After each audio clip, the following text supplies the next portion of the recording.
What are the biblical Ten Commandments? The reason why we're doing this for is because there is a difference between Roman Catholic enumeration of the Ten Commandments and what's called the Reformed Protestant list of the Ten Commandments. We're going to explain what the Bible actually supports, biblically as well as linguistically, as well as why this is important for. So the first question we have to ask is, are there actually 10 commandments? Because it's not like the Bible says this is commandment number one, this is commandment number two.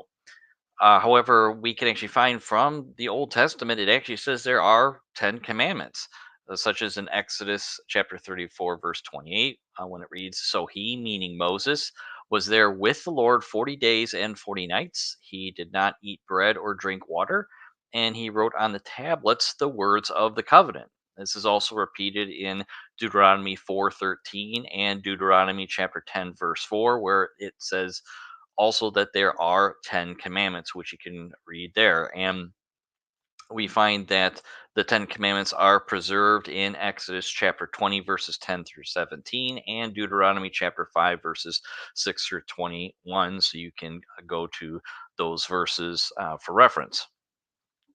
But the question is, how are the 10 commandments divided?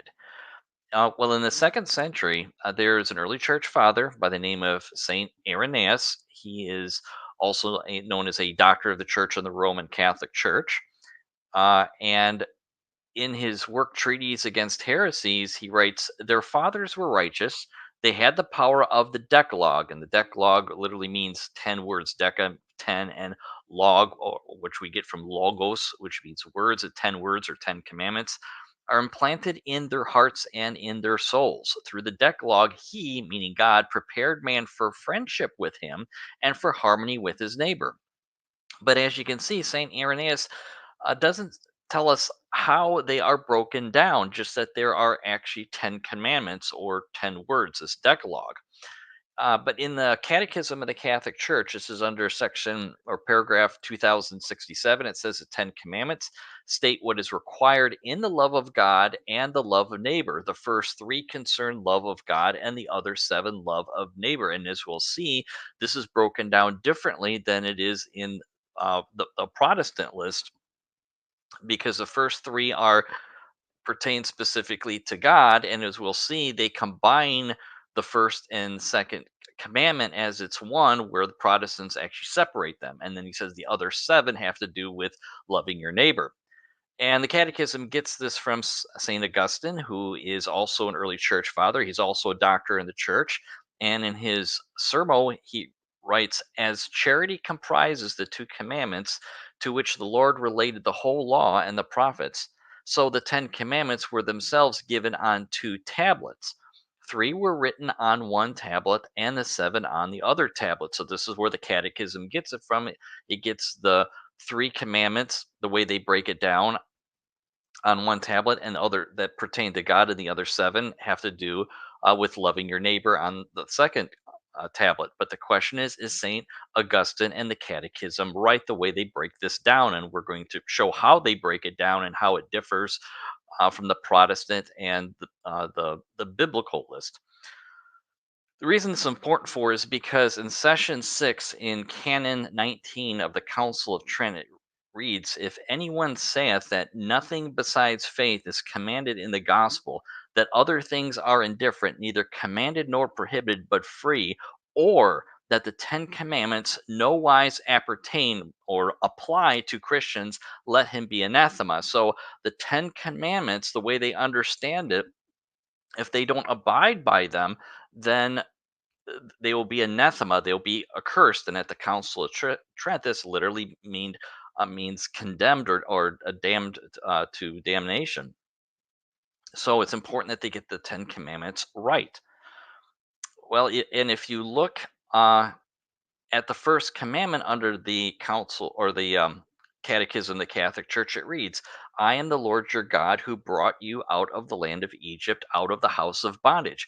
You shall uh, not have other gods before me. You shall not make for yourselves a graven image or any likeness of anything that is in heaven above. You shall not bow down to them or serve them." And if you notice what they're doing with this first commandment is saying that you shall not have any other gods before me, and they combine this with not making any graven images, referring to graven images of other gods. And this is the first commandment, and we're going to explain later about what bowing down and serving these graven images refer to. Now, if we compare this to the how the Reformed Protestants break down the first commandment, it's a little different because they take this from Exodus chapter 20, verses 2 through 3, and you can compare this to Deuteronomy 5, verses 6 through 7, which the Ten Commandments are also listed.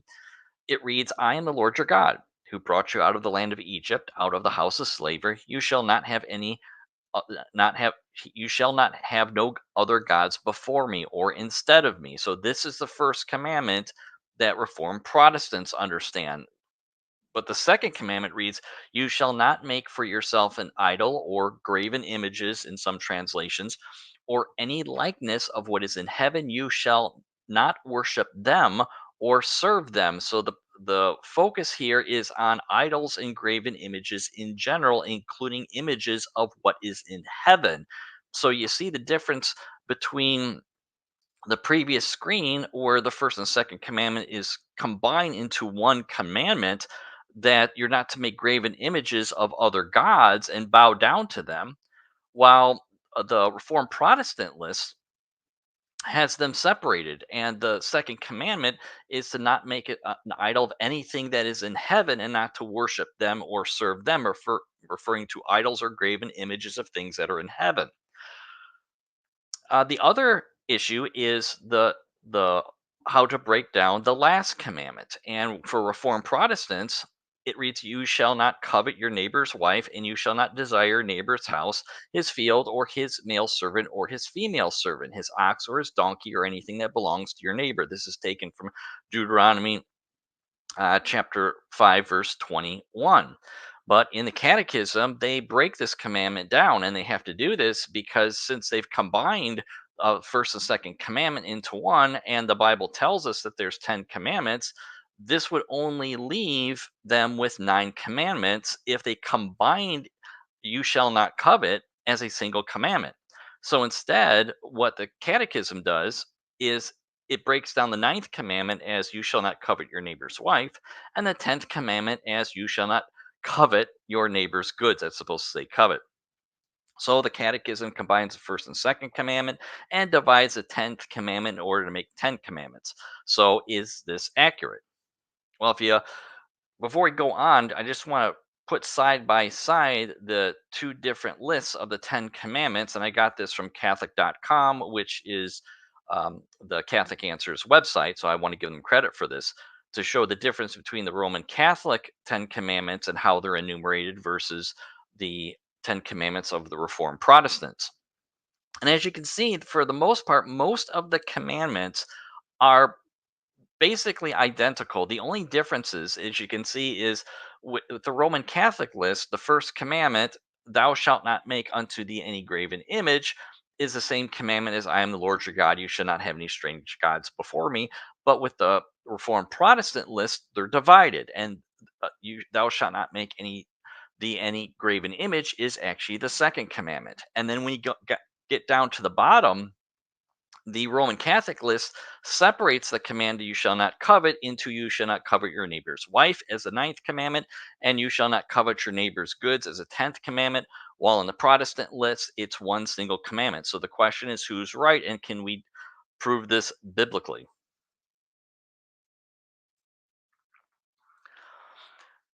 Well, if you read Exodus chapter 20 and 17, and this actually you can find in the Catechism of the Catholic Church, it reads, "You shall not covet your neighbor's house. You shall not covet your neighbor's wife, or his male servant, or his female servant, or his ox, or his donkey, or anything that belongs to your neighbor." Now, if you notice, you shall not covet your neighbor's house is first, and you shall not covet your neighbor's wife is second. That's how it reads in the Catechism. But if you look at Deuteronomy chapter 5, verse 21, it reads, "You shall not covet your neighbor's wife." This is first rather than Exodus, which has your neighbor's house first. "And you shall not desire your neighbor's house." This is second instead of your neighbor's wife being second. His field or his male servant or his female servant, his ox or his donkey, or anything that belongs to your neighbor. So in these two verses, house and wife are reversed in Exodus 20, verse 17, and Deuteronomy chapter 5, verse 21. So to show that this is actually a single commandment,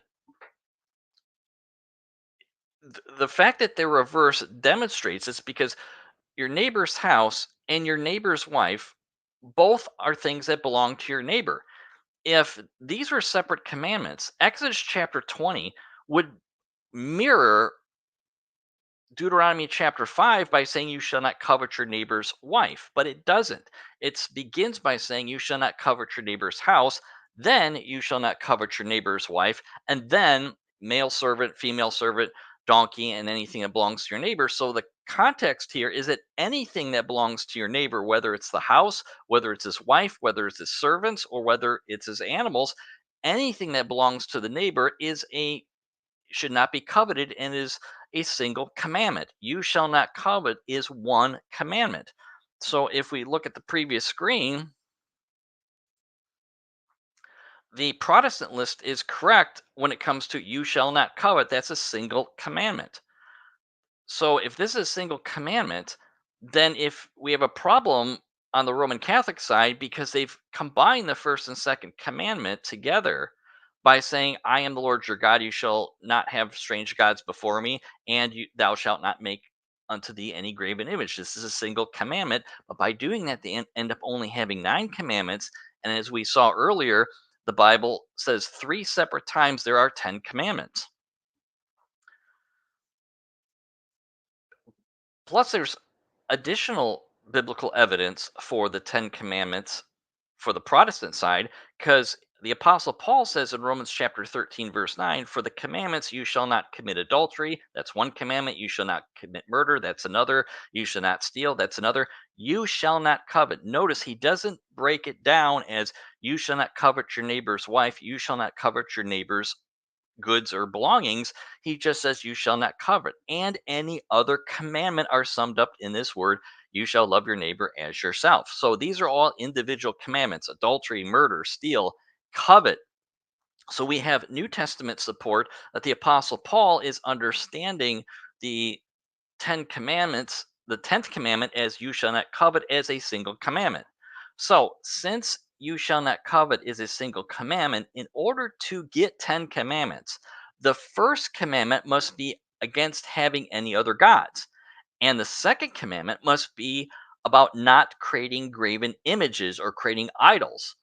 Otherwise, we have nine commandments since not coveting is a single commandment. That is, it's the 10th commandment, as we've seen in the previous screen, which we can see here. So, therefore, in order to arrive at 10 commandments, you have to separate that first commandment on the Roman Catholic side, which is done on the Protestant side, on the right hand side. Thou shalt not make any unto thee any graven image is a separate commandment from I am the Lord your God. You shall not have any other gods before me. And the implication being we shouldn't be creating any type of graven image, but we're going to explain the biblical reason why. So the question is, why is all this important? Well, since the second commandment commands against making for yourself an idol or a graven image, so that you will not worship them or serve them, which we read in Exodus 20 and Deuteronomy 5, this making of idols for yourself includes graven images of any likeness of what is in heaven above, because that's what the commandment states. And this includes making graven images of God for yourself for the purpose of worshiping it. That's the context of the second commandment.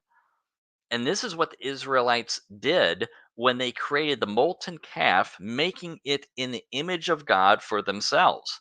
So we read in Exodus chapter 32, verses 7 and then 38, it reads, Then the Lord made to Moses, spoke to Moses, they have quickly turned aside from the way which I commanded them, for they made for themselves a molten calf and have worshipped it and have sacrificed it and said, This is your God, O Israel, who brought you up from the land of Egypt. So, what they did is that they created this molten calf, not to worship as a false God, but they worshiped him as a one true God.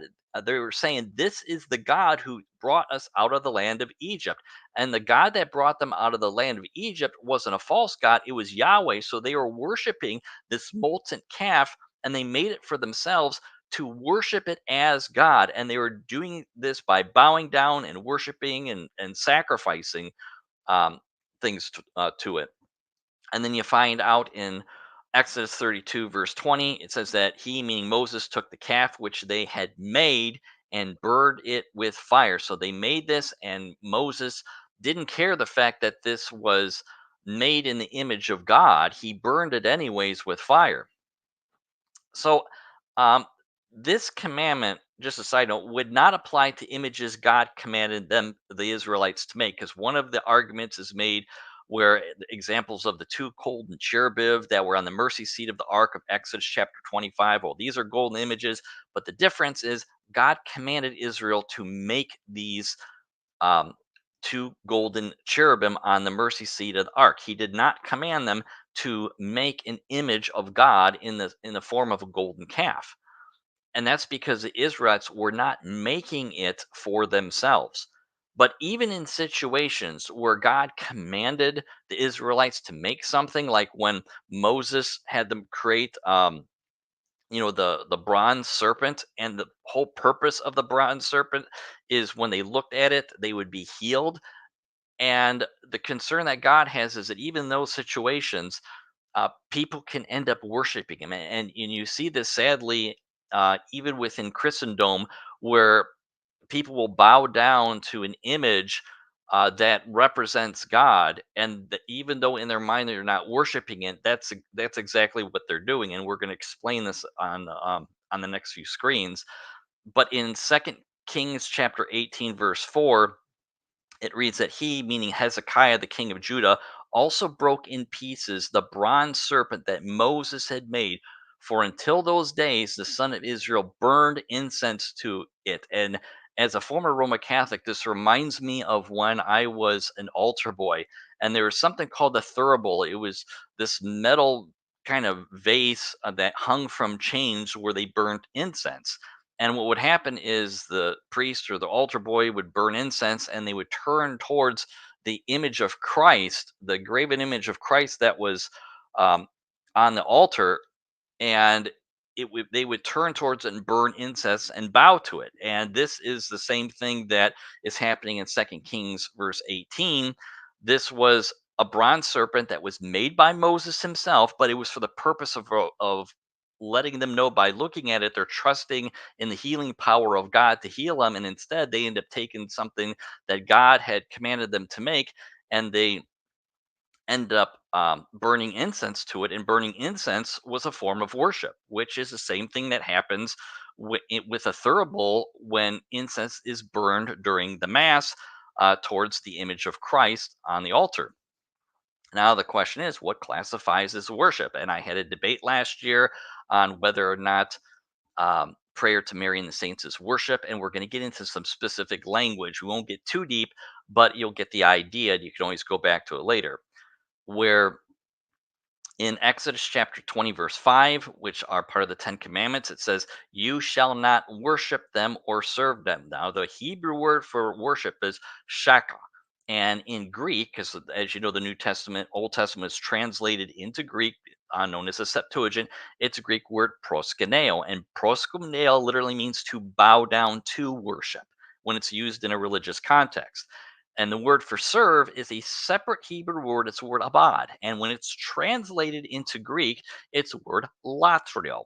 And in Greek, latrio is translated into Latin as latria, and it literally means to worship as a deity. So they both words, proskuneo and latrio, they both mean worship, but the one where the proskuneo means to bow down for the purpose of worshiping, while uh, latria means to worship as a deity. So they're both worship, but they're used in a little different context. And in Deuteronomy chapter 28, verse 64, there's another word that's sometimes translated serve, which also means worship. And it reads, "Moreover, the Lord will scatter you among all peoples from one end of the earth to the other end of the earth, and there you shall serve other gods, wood and stone, which you or your fathers have not known." And the Hebrew word for here is serve is abad, just as it is abad in Exodus chapter 25, which is translated serve. But in Greek, it's not translated latrio, it's translated doulio. And here it refers to serving other gods. But here the context is in a religious context, and here doulio means to worship these other gods made of wood and stone. So dulio in Greek is translated into Latin as dulia, and it also is means worship. But again, it has a little different context than latria does. But they're both forms of worship. The Hebrew word or the Greek word dulia literally means to serve in a worshiping way. So when dulia or dulio in Greek is used in a religious context in the Bible, it is synonymous with latreo or latria in Latin, which both words mean to worship. The context is just a little different, but it still means they both mean to worship. And for example, in Judges chapter 10, verse 10, it reads, "Then the sons of Israel cried out to the Lord, saying, 'We have sinned against you, for indeed we have forsaken our God and served the Baals,'" which are false gods. Now, notice here the word served comes from the word abad, just as it does in Deuteronomy chapter 28. But instead of translating as dulio, which is translated serve, it's the word latrio, which is translated latria, means to worship as a deity. So here you can see that the same Hebrew word means to worship, but it's translated into two different Greek words, but both refer to worshiping these false gods. But if you read in the Old Testament and even the New Testament, you find that the word dulia also refers to worshiping or serving the one true God, Jesus Christ. Now, just as a side note, some Catholic apologists have tried to use Acts chapter 7, verse 7, where the word dulia is used and it doesn't mean worship. But the problem when you read this, dulio in Acts 7 is not being used in a religious context. Therefore, it doesn't mean to worship.